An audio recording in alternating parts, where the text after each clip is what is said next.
ಮಿತ್ರರೇ ನಮಸ್ಕಾರ. ಮಿತ್ರರೇ, ಆಪರೇಷನ್ ಸಿಂಧೂರವನ್ನ ಮಾಡಿ ಗೆದ್ದು ಬೀಗ್ತಾ ಇರುವಂತಹ ಭಾರತ ಇಡೀ ದೇಶಕ್ಕೆ ಮತ್ತೊಂದು ಖುಷಿ ಸುದ್ದಿಯನ್ನು ಕೊಟ್ಟಿದೆ. ಪಾಕಿಸ್ತಾನ ಭಾರತದ ಮೇಲೆ ಒಂದು ದೊಡ್ಡ ದಾಳಿಯನ್ನು ಮಾಡೋದಕ್ಕೆ ಪ್ರಯತ್ನ ಪಟ್ಟು ಕಂಪ್ಲೀಟ್ ವಿಫಲವಾಗಿ ಹೋಗಿದೆ. ಅದಕ್ಕೆ ಪ್ರತ್ಯುತ್ತರ ಕೊಟ್ಟಿರುವಂತಹ ಭಾರತ ಇವತ್ತು ಪಾಕಿಸ್ತಾನದಾದ್ಯಂತ ಡಮ್ ಡಮ್ ಡಮ್ ಸೌಂಡ್ ಮಾಡಿದೆ. ಮಿತ್ರರೇ, ಕೇಳಿದ್ರೆ ರೋಮಾಂಚನ ಆಗತ್ತೆ. ಯಾಕೆ ಅಂತಂದ್ರೆ ಭಾರತ ನಡೆಸಿದಂತಹ ಆಪರೇಷನ್ ಸಿಂಧೂರ್ಗೆ ಪ್ರತಿಯಾಗಿ ಪಾಕಿಸ್ತಾನ ಪ್ರತಿದಾಳಿ ನಡೆಸೋದಕ್ಕೆ ಹೊರಟಿತ್ತು.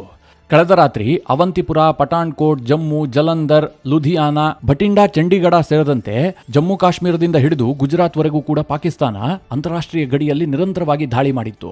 ಅದು ಕೂಡ ಗುಂಡಿನ ದಾಳಿಯಲ್ಲ, ಮಿಸೈಲ್ಗಳನ್ನು ಬಳಸಿ ಭಾರತದ ಮೇಲೆ ದೊಡ್ಡ ಪ್ರಮಾಣದಲ್ಲಿ ದಾಳಿಯನ್ನು ಮಾಡೋದಕ್ಕೆ ಯತ್ನ ಮಾಡಿತ್ತು. ಮುಖ್ಯವಾಗಿ ಭಾರತದ ಮಿಲಿಟರಿ ಫೆಸಿಲಿಟೀಸ್ ಅನ್ನೇ ಗುರಿ ಮಾಡಿ ಪಾಕಿಸ್ತಾನ ದಾಳಿಗೆ ಯೋಜನೆಯನ್ನು ರೂಪಿಸಿತ್ತು. ರಾತ್ರಿ ನಡೆದಂತಹ ಈ ದಾಳಿಯ ಯತ್ನಕ್ಕೆ ಭಾರತ ತಕ್ಕ ಪ್ರತ್ಯುತ್ತರವನ್ನು ಕೊಟ್ಟಿದೆ. ಭಾರತ ತನ್ನ ಏರ್ ಡಿಫೆನ್ಸ್ ಸಿಸ್ಟಮ್ ಅನ್ನು ಬಳಸಿಕೊಂಡು ಪಾಕಿಸ್ತಾನದ ಎಲ್ಲ ದಾಳಿಯನ್ನ ವ್ಯರ್ಥಗೊಳಿಸಿದೆ, ಇಂಟರ್ಸೆಪ್ಟ್ ಮಾಡಿಬಿಟ್ಟಿದೆ. ಇದು ಭಾರತದ ತಾಕತ್ತನ್ನು ಜಗತ್ತಿನೆದುರು ಸಾಬೀತುಪಡಿಸಿದೆ. ಮಿತ್ರರೇ, ಪಾಕಿಸ್ತಾನದ ಸಿಂಗಲ್ ಡ್ರೋನ್ ಕೂಡ ಭಾರತಕ್ಕೆ ಬಂದು ಬಿದ್ದಿಲ್ಲ. ಹಾಗೆ ಪಾಕಿಸ್ತಾನದ ಒಂದೇ ಒಂದು ಮಿಸೈಲ್ ಕೂಡ ಭಾರತಕ್ಕೆ ಬಂದು ಹಿಟ್ಟಾಗಿಲ್ಲ. ಅವುಗಳು ಆಗಸದಲ್ಲಿದ್ದಂತಹ ಸಂದರ್ಭದಲ್ಲೇ ಭಾರತ ಅದನ್ನ ಹೊಡೆದು ಹಾಕಿಬಿಟ್ಟಿದೆ. ಇವತ್ತು ಅದರ ಡೆಬ್ರಿಯನ್ನು ಹುಡುಕುವಂತಹ ಕೆಲಸ ಆಗ್ತಾ ಇದೆ. ಈಗಾಗಲೇ ಪಾಕಿಸ್ತಾನದ ಅನೇಕ ಮಿಸೈಲ್ಗಳ ಅವಶೇಷಗಳು ಸಿಕ್ಕಿದೆ. ಪಂಜಾಬ್ ಪ್ರಾಂತ್ಯದಲ್ಲಿ ಸಿಕ್ಕಿದೆ, ಬೇರೆ ಬೇರೆ ಪ್ರಾಂತ್ಯದಲ್ಲಿ ಪಾಕಿಸ್ತಾನದ ಮಿಸೈಲ್ನ ಅವಶೇಷಗಳು ಸಿಗ್ತಾ ಇದೆ. ಅಂದ್ರೆ ಭಾರತದ ಮೇಲೆ ದಾಳಿ ಮಾಡುವಂತಹ ಒಂದು ವ್ಯರ್ಥ ಪ್ರಯತ್ನ ಪಾಕಿಸ್ತಾನ ಮಾಡಿದೆ. ಇಲ್ಲಿ ಮಿತ್ರರೇ, ಪಾಕಿಸ್ತಾನದ ವ್ಯರ್ಥ ಪ್ರಯತ್ನ ಅಂತ ಹೇಳೋದಕ್ಕಿಂತಲೂ ಹೆಚ್ಚಾಗಿ ಭಾರತ ಅದನ್ನು ಯಶಸ್ವಿಯಾಗಿ ತಡೆದಿದೆ. ನಮ್ಮ ಏರ್ ಡಿಫೆನ್ಸ್ ಸಿಸ್ಟಮ್ನ ಕೆಪಾಸಿಟಿಯನ್ನ ಪಾಕಿಸ್ತಾನಕ್ಕೆ ತೋರಿಸ್ಕೊಟ್ಟಿದೆ. ಮಿತ್ರರೇ, ನೀವು ಇಷ್ಟಕ್ಕೆ ಖುಷಿ ಪಡಬೇಡಿ. ನಮ್ಮ ಏರ್ ಡಿಫೆನ್ಸ್ನ ಸಾಧನೆಯನ್ನು ತಿಳಿಸೋದ್ರ ಜೊತೆಗೆ ಭಾರತ ಇವತ್ತು ಕೌಂಟರ್ ಅಟ್ಯಾಕ್ ಅನ್ನು ಮಾಡಿದೆ. ಇವತ್ತೇನಾಯ್ತು ಕೇಳಿದ್ರೆ, ಪಾಕಿಸ್ತಾನದ ಲಾಹೋರ್ನಿಂದ ಹಿಡಿದು ರಾವಲ್ಪಿಂಡಿಯವರೆಗೂ ಕೂಡ ಅಲ್ಲಲ್ಲಿ ಆಗಾಗ ಸ್ಫೋಟಗೊಳ್ಳೋದಕ್ಕೆ ಶುರುವಾಯಿತು. ದಟ್ಟ ಹೊಗೆ, ದೊಡ್ಡದಾದಂತಹ ಸೌಂಡು, ಜೊತೆಗೆ ಸೈರನ್ ಕೂಗ್ಕೊಳ್ಳುವಂತಹದ್ದು. ಇದನ್ನ ಕೇಳಿಸ್ಕೊಂಡಂತಹ ಪಾಕಿಸ್ತಾನಿಯರು ಹೆದರಿ ಬೆದರಿ ರಸ್ತೆಗೆ ಬಂದ್ಬಿಟ್ರು. ಯಾಕೆಂದ್ರೆ ನಿನ್ನೆ ತಾನೇ ಭಾರತೀಯರು ವಿಪರೀತವಾದಂತಹ ದಾಳಿ ಮಾಡಿದ್ರು, ಎಲ್ಲ ಕಡೆ ಉಡಾಯಿಸ್ಬಿಟ್ಟಿದ್ರು, ಉಗ್ರರ ಹೆಣಗಳ ರಾಶಿಯೇ ಬಿದ್ದಿತ್ತು.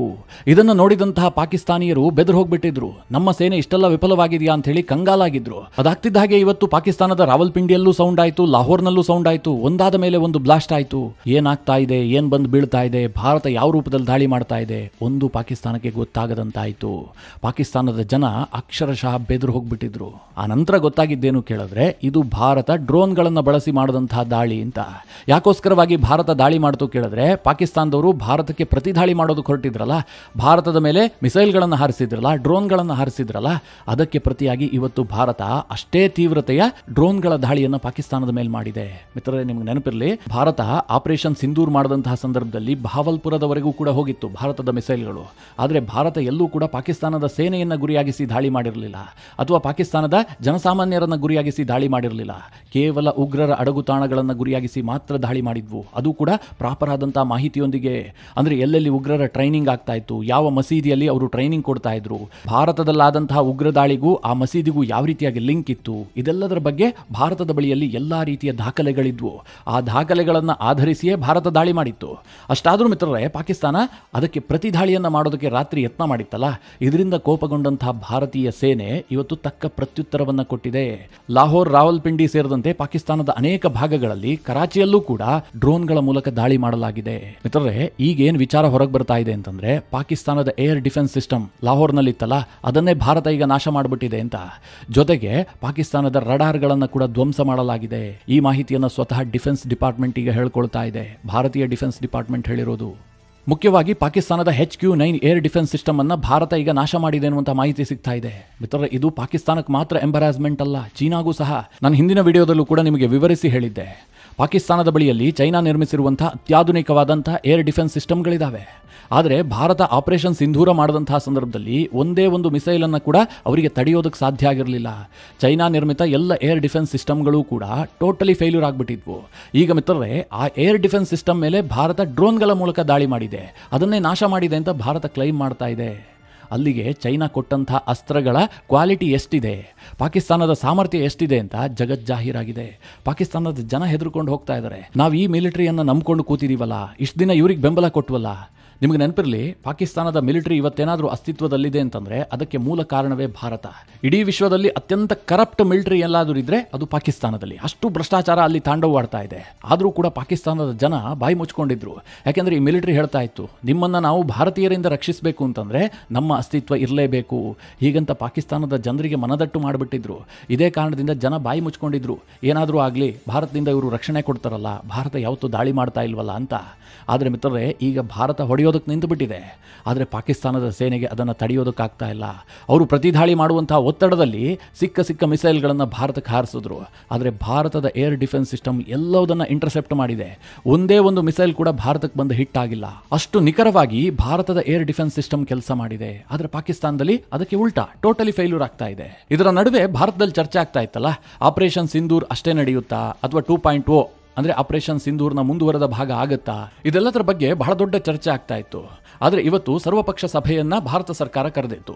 ಆ ಸಭೆಯಲ್ಲಿ ಭಾರತದ ಎಲ್ಲ ಪ್ರಮುಖ ವಿಪಕ್ಷದ ನಾಯಕರು ಕೂಡ ಭಾಗಿಯಾಗಿದ್ರು. ಕಾಂಗ್ರೆಸ್ನಿಂದ ಮಲ್ಲಿಕಾರ್ಜುನ್ ಖರ್ಗೆ ಬಂದಿದ್ರು, ರಾಹುಲ್ ಗಾಂಧಿ ಬಂದಿದ್ರು, ಅಸಾದುದ್ದೀನ್ ಓವೈಸಿ ಬಂದಿದ್ರು. ಎಲ್ಲರೂ ಆ ಸಭೆಯಲ್ಲಿ ಭಾಗಿಯಾದ್ರು. ಭಾರತ ಸರ್ಕಾರ ಅಂದರೆ ಮುಖ್ಯವಾಗಿ ರಾಜನಾಥ್ ಸಿಂಗ್ ಅವರು ಆಪರೇಷನ್ ಸಿಂಧೂರದ ಪ್ರತಿ ಮಾಹಿತಿಯನ್ನು ಕೂಡ ವಿಪಕ್ಷಗಳಿಗೆ ಕೊಟ್ಟರು. ವಿಪಕ್ಷಗಳು ಕೂಡ ಭಾರತದ ಸೇನೆಯ ಸಾಧನೆಯನ್ನ ಮೆಚ್ಚಿಕೊಂಡು, ಜೊತೆಗೆ ಭಾರತ ಸರ್ಕಾರ ಏನೇ ಕ್ರಮ ಕೈಗೊಂಡ್ರೂ ಕೂಡ ನಾವು ಜೊತೆಗಿರೋದಾಗಿ ತಿಳಿಸಿದ್ವು. ಅದಾಗ್ತಿದ್ದ ಹಾಗೆ ಕಿರಣ್ ರಿಜಿಜು ಒಂದು ಮಾತು ಹೇಳ್ತಾರೆ, ಕೇಂದ್ರ ಸಚಿವ, operation Sindoor on going process. ನಾವು ಇದ್ರ ಬಗ್ಗೆ ಹೆಚ್ಚಿಗೆ ಮಾಹಿತಿ ಕೊಡೋದಿಲ್ಲ. ನಾವೇನ್ ದಾಳಿ ಮಾಡ್ತಾ ಇದ್ದೀವಿ, ಪಾಕಿಸ್ತಾನ ಏನ್ ಪ್ರತಿ ದಾಳಿ ಮಾಡ್ತಾ ಇದೆ, ಇದು ಯಾವುದರ ಬಗ್ಗೆಯೂ ಕೂಡ ನಾವು ಹೆಚ್ಚಿಗೆ ಹೇಳೋದಿಲ್ಲ. ಹೀಗಂತ ಕಿರಣ್ ರಿಜಿಜು ಹೇಳ್ತಾರೆ.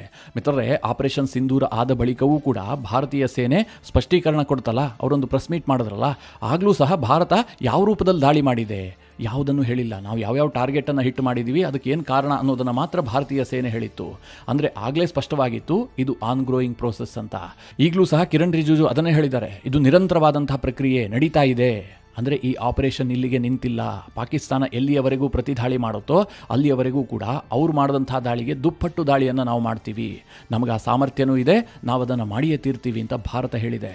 ಸದ್ಯ ಪಾಕಿಸ್ತಾನದಲ್ಲಿ ಬಹಳ ಪ್ಯಾನಿಕ್ ಸಿಚುವೇಶನ್ ನಿರ್ಮಾಣ ಆಗಿದೆ. ಜನಸಾಮಾನ್ಯರು ಹೆದರ್ಕೊಂಡು ಹೋಗಿದ್ದಾರೆ. ಯಾಕೆಂದರೆ ಪಾಕಿಸ್ತಾನಿಯರು ಈ ಪರಿ ದಾಳಿಯನ್ನು ನೋಡಿರಲಿಲ್ಲ. ಭಾರತ ಇಷ್ಟೊಂದು ಉಗ್ರಾವತಾರವನ್ನು ತಾಳಿ ನಿಂತಿರೋದು ಪಾಕಿಸ್ತಾನಕ್ಕೆ ಎಂದೂ ಗೊತ್ತಿರಲಿಲ್ಲ. 1971 ಯುದ್ಧದಲ್ಲಿ ಪಾಕಿಸ್ತಾನಕ್ಕೆ ಸ್ವಲ್ಪ ಅನುಭವ ಇತ್ತು. ಆದರೆ ಹೊಸ ಜನರೇಷನ್ಗೆ ಇದರ ಅರಿವಿರಲಿಲ್ಲ. ಭಾರತ ಯಾವತ್ತೂ ಕೂಡ ನಮ್ಮಲ್ಲಿ ಏನೇ ದಾಳಿ ಆದರೂ ನಾವು ಅದಕ್ಕೆ ಉತ್ತರ ಕೊಡ್ತಾ ಇರಲಿಲ್ಲ.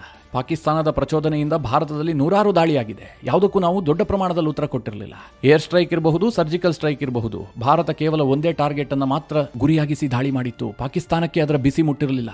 ಭಾರತ ಹೊಡೆದು ಬಿಡ್ತು, ನಮಗೆ ಅವಮಾನ ಅಂತ ಮಾತ್ರ ಪಾಕಿಸ್ತಾನಿಯರಿಗೆ ಅನ್ನಿಸ್ತಾ ಇತ್ತು.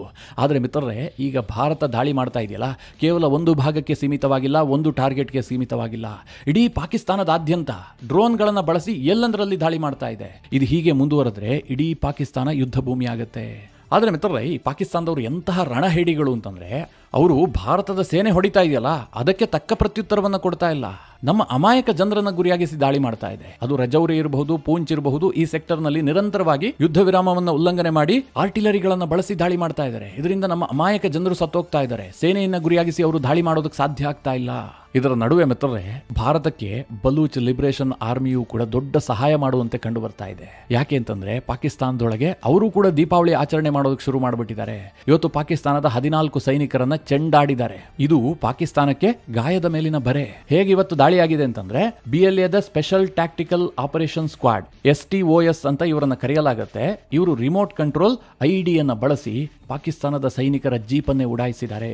ಆ ಜೀಪ್ ನಲ್ಲಿ 12 ಜನ ಸೈನಿಕರಿದ್ರು. ಅದರಲ್ಲಿ ಪಾಕಿಸ್ತಾನದ ಸ್ಪೆಷಲ್ ಆಪರೇಷನ್ ಸ್ಕ್ವಾಡ್ ಕೂಡ ಪ್ರಯಾಣ ಬೆಳೆಸ್ತಾ ಇದ್ದ. ಆತನನ್ನ ಕೂಡ ಈ BLA ಸೈನಿಕರು ಉಡಾಯಿಸಿದ್ದಾರೆ. ಒಂದು IED ಸ್ಫೋಟಕ್ಕೆ 12 ಜನ ಪಾಕಿಸ್ತಾನದ ಸೈನಿಕರು ಸತ್ತೋಗಿದ್ದಾರೆ. ಇದು ಪಾಕಿಸ್ತಾನದ ಬೋಲಾನ್ ಬಳಿಯಲ್ಲಿ ನಡೆದಂತಹ ದಾಳಿ. ಇದಾಗ್ತಿದ್ದ ಹಾಗೆ ಪಾಕಿಸ್ತಾನದ ಬಾಂಬ್ ನಿಷ್ಕ್ರಿಯ ದಳದ ಮೇಲೆ ಮತ್ತೊಂದು ದಾಳಿಯನ್ನು ಮಾಡಿದ್ದಾರೆ. ಈ ದಾಳಿಯಲ್ಲೂ ಕೂಡ ರಿಮೋಟ್ ಕಂಟ್ರೋಲ್ IEDಯನ್ನ ಬಳಸಿ ದಾಳಿ ಮಾಡಿದ್ದಾರೆ. ಈ ಬ್ಲಾಸ್ಟ್ ನಲ್ಲಿ ಪಾಕಿಸ್ತಾನದ 2 ಬಾಂಬ್ ನಿಷ್ಕ್ರಿಯ ದಳದ ಸ್ಕ್ವಾಡ್ ಸತ್ತೋಗಿದ್ದಾರೆ. ಮಿತ್ರರೇ, ಈ ಬಲೂಚಿಗಳು ಬಾಂಬ್ ನಿಷ್ಕ್ರಿಯ ದಳಕ್ಕೆ ಬಾಂಬ್ ಬಿಡ್ತಾ ಇದ್ದಾರೆ. ಅಂದ್ರೆ ಪಾಕಿಸ್ತಾನಕ್ಕೆ ಎಲ್ಲೆಲ್ಲಿ ಬಂದು ಬಾಂಬ್ ಬೀಳ್ತಾ ಇದೆ, ಎಲ್ಲಿ ಸ್ಫೋಟ ಆಗ್ತಾ ಇದೆ, ಒಂದು ಗೊತ್ತಾಗ್ತಾ ಇಲ್ಲ. ಯಾರು ಹೊಡಿತಾ ಇದ್ದಾರೆ ಅಂತಲೂ ಗೊತ್ತಾಗ್ತಾ ಇಲ್ಲ. ಇದು ಬಲೂಚಿಗಳು ಹೊಡೆದಿದ್ದ, ಭಾರತ ಹೊಡೆದಿದ್ದ, ದೊಡ್ಡ ಕನ್ಫ್ಯೂಷನ್ ಅವರಿಗೆ. ಮಿತ್ರರೇ, ಇವತ್ತು ಏನು ಭಾರತ ತಾಕತ್ತನ್ನು ಪ್ರದರ್ಶನ ಮಾಡಿದೆಯಲ್ಲ, ಪಾಕಿಸ್ತಾನದ ಏರ್ ಡಿಫೆನ್ಸ್ ಸಿಸ್ಟಮ್ ಅನ್ನೇ ಗುರಿಯಾಗಿಸಿ ದಾಳಿ ಮಾಡಿದೆ, ಜೊತೆಗೆ ಅವರ ರೆಡಾರ್ಗಳನ್ನು ಕೂಡ ಧ್ವಂಸ ಮಾಡಿದೆ. ಲಾಹೋರ್ನಲ್ಲಿ ಆದಂತಹ ಘಟನೆ. ಅಲ್ಲಿಗೆ ಪಾಕಿಸ್ತಾನ ಒಂದು ಅರ್ಥ ಮಾಡ್ಕೊಳ್ಬೇಕು, ಭಾರತದ ವಿರುದ್ಧ ನಾವೇನಾದರೂ ಪ್ರತೀಕಾರಕ್ಕೆ ಮುಂದಾಗಿದ್ದೆ ಆದರೆ ದೊಡ್ಡ ಬೆಲೆ ತೆರಬೇಕಾಗತ್ತೆ. ನಮ್ಮ ಒಂದೇ ಒಂದು ಮಿಸೈಲ್ ಕೂಡ ಭಾರತಕ್ಕೆ ಹೋಗಿ ಬೀಳುವಂತಹದ್ದು ಅಷ್ಟು ಸುಲಭ ಅಲ್ಲ. ಮಿತ್ರರೇ, ಅವರೊಂದು 1000 ಮಿಸೈಲ್ ಬಿಟ್ಟರೆ ಭಾರತಕ್ಕೆ ಒಂದು 4 ಬಿದ್ದೇ ಬೀಳುತ್ತೆ. ಯಾಕಂದ್ರೆ ಎಂತಹ ಶಕ್ತಿಶಾಲಿಯಾದಂತಹ ಏರ್ ಡಿಫೆನ್ಸ್ ಸಿಸ್ಟಮ್ ಅನ್ನು ಹೊಂದಿದ್ರೂ ಕೂಡ ಒಂದೆರಡು ಮಿಸ್ ಆಗಿ ಆಗ್ತವೆ. ಆದರೆ ಭಾರತ ಬಿಡ್ತಾ ಇರುವಂತಹ ಪ್ರತಿ ಮಿಸೈಲ್ ಇರಬಹುದು, ಪ್ರತಿ ಡ್ರೋನ್ ಇರಬಹುದು, ಪಾಕಿಸ್ತಾನವನ್ನು ತಲುಪ್ತಾ ಇದೆ. ಚೈನಾ ಕೊಟ್ಟಂತಹ ಶಸ್ತ್ರಾಸ್ತ್ರಗಳು ವರ್ಕ್ ಆಗ್ತಾ ಇಲ್ಲ. ಅದನ್ನು ಯೂಸ್ ಮಾಡೋದಕ್ಕೆ ಇವ್ರಿಗೆ ಬರ್ತಾ ಇಲ್ವೋ, ಅಥವಾ ಚೈನಾ ಕೊಟ್ಟಿದ್ದೇ ಅಂತಹ ಕಳಪೆ ಶಸ್ತ್ರಾಸ್ತ್ರವೋ ಯಾರಿಗೂ ಗೊತ್ತಿಲ್ಲ. ಚೈನಾ ಈ HQ-9 ಅನ್ನು ಪಾಕಿಸ್ತಾನಕ್ಕೆ ಕೊಟ್ಟಿತ್ತಲ್ಲ, ಅವ್ರೇನು ಹೇಳ್ತಾ ಇದ್ರು ಗೊತ್ತಾ? ಇದು ರಷ್ಯಾ ನಿರ್ಮಿತ S-300ಗೆ ಸರಿಸಮ. ಒಂದು ಹಂತದಲ್ಲಿ ಕೆಲವರು ಕ್ಲೈಮ್ ಮಾಡ್ತಾ ಇದ್ರು ಅದು ರಷ್ಯಾದ S-300ನ ಕಾಪಿ ವರ್ಷನ್ ಅಂತ. ಈ S-300 ಇದೆಯಲ್ಲ, ಇದು S-400ನ ಮುಂಚಿನ ವರ್ಷನ್ ಅಷ್ಟೇ. ತುಂಬ ಶಕ್ತಿಶಾಲಿಯಾದಂತಹ ಏರ್ ಡಿಫೆನ್ಸ್ ಸಿಸ್ಟಮ್ ಅದು. ಅದನ್ನು ಕಾಪಿ ಮಾಡಿ ನಾವು HQ-9 ಮಾಡಿದೀವಿ ಅಂತ ಚೈನಾ ಕ್ಲೈಮ್ ಮಾಡ್ಕೊಳ್ತಾ ಇತ್ತು. ಅಷ್ಟೇ ಸಾಮರ್ಥ್ಯ ಇದೆ ಅಂತ ಅವ್ರು ಹೇಳ್ಕೊಂಡಿದ್ರು. ಆದರೆ ಮಿತ್ರರೇ, ಭಾರತ ಬಿಡ್ತಾ ಇರುವಂತಹ ಚಿಕ್ಕ ಪುಟ್ಟ ಡ್ರೋನ್ಗಳನ್ನು ಕೂಡ ಅವರಿಗೆ ತಡೆಯೋದಕ್ಕೆ ಸಾಧ್ಯ ಆಗ್ತಾ ಇಲ್ಲ. ಆ ಡ್ರೋನ್ಗಳು ಬಂದು ಈ HQ-9 ಏರ್ ಡಿಫೆನ್ಸ್ ಸಿಸ್ಟಮ್ ಅನ್ನೇ ನಾಶ ಮಾಡ್ತಾ ಇದ್ದಾವೆ. ಅಂದ್ರೆ ಅದು ಕೇವಲ ಒಂದು ಕಬ್ಬಿಣದ ಪೆಟ್ಟಿಗೆಯೇ ಹೊರತು ಅದರಿಂದ ಏನು ಮಾಡೋದಕ್ಕಾಗ್ತಾ ಇಲ್ಲ ಪಾಕಿಸ್ತಾನಕ್ಕೆ. ಇದರ ಜೊತೆಗೆ ಭಾರತಕ್ಕೊಂದು ಸಣ್ಣ ಖುಷಿ ಸುದ್ದಿ ಸಿಗ್ತಾ ಇದೆ. ಅದೇನು ಕೇಳಿದ್ರೆ, ಇವತ್ತು ನಡೆಸಿದಂತಹ ದಾಳಿಯಲ್ಲಿ ಮಸೂದ್ನ ಸಹೋದರ, ಈ ಮಸೂದ್ ಅಜರ್ ಇದನ್ನಲ್ಲ, ಆತನ ಸಹೋದರ ರಾವೂಫ್ ಸಹ ಸತ್ತಿರಬಹುದು ಅನ್ನುವಂತ ಮಾಹಿತಿ ಇದೆ. ಈ ಉಗ್ರ ರಾವೂಫ್ ಅತ್ಯಂತ ಕ್ರೂರಿ. ಕಂದಹಾರ್ ವಿಮಾನ ಅಪಹರಣ ಪ್ರಕರಣ ಏನಿತ್ತು, ಅದರ ರೂವಾರಿಗಳಲ್ಲಿ ಈತ ಕೂಡ ಒಬ್ಬ. ಭಾರತದ ಹಿಟ್ ಲಿಸ್ಟ್ ನಲ್ಲಿ ಇದ್ದಂತಹ ಉಗ್ರ. ಇವತ್ತು ಭಾರತ ಏನು ಡ್ರೋನ್ ದಾಳಿ ಮಾಡ್ತಲ್ಲ, ಅದರಲ್ಲಿ ಈತ ಸತ್ತೋಗಿರಬಹುದು ಅಂತ ಅಂದಾಜು ಮಾಡಲಾಗ್ತಾ ಇದೆ. ನಿಖರವಾದಂತಹ ಸುದ್ದಿ ಈವರೆಗೆ ಬಂದಿಲ್ಲ. ಮಾಧ್ಯಮಗಳು ಆ ರೀತಿಯಾದಂತಹ ವರದಿಯನ್ನ ಮಾಡ್ತಾ ಇದ್ದಾವೆ. ಮಿತ್ರರೇ, ಹಾಗೇನಾದ್ರೂ ಆಗಿದ್ರೆ ಭಾರತಕ್ಕೊಂದು ಈಸಿ ಆದಂತಹ ಬೇಟೆ ಆಯ್ತು ಅಂತ ಅಂದುಕೊಳ್ಳಿ ಅಷ್ಟೇ. ಮಿತ್ರರೇ, ಇದಿಷ್ಟು ಆಪರೇಷನ್ ಸಿಂಧೂರ್ನ ಮುಂದುವರೆದ ಭಾಗದ ಒಂದಿಷ್ಟು ಮಾಹಿತಿ. ಇದಿನ್ನೂ ಸಾಕಷ್ಟು ಡೆವಲಪ್ಮೆಂಟ್ ಆಗ್ತವೆ. ಇದೇನು ಇಲ್ಲಿಗೆ ನಿಲ್ಲೋದಿಲ್ಲ. ಭಾರತ ಇಷ್ಟಕ್ಕೆ ಬಿಡೋದು ಕೂಡ ಇಲ್ಲ. ದೊಡ್ಡ ದೊಡ್ಡ ದಾಳಿಗಳನ್ನ ಕೂಡ ಭಾರತ ಆಯೋಜನೆ ಮಾಡೋದಕ್ಕಿದೆ. ಪೂರ್ಣ ಪ್ರಮಾಣದ ಯುದ್ಧ ಆದರೂ ಕೂಡ ಆಶ್ಚರ್ಯ ಪಡಬೇಡಿ.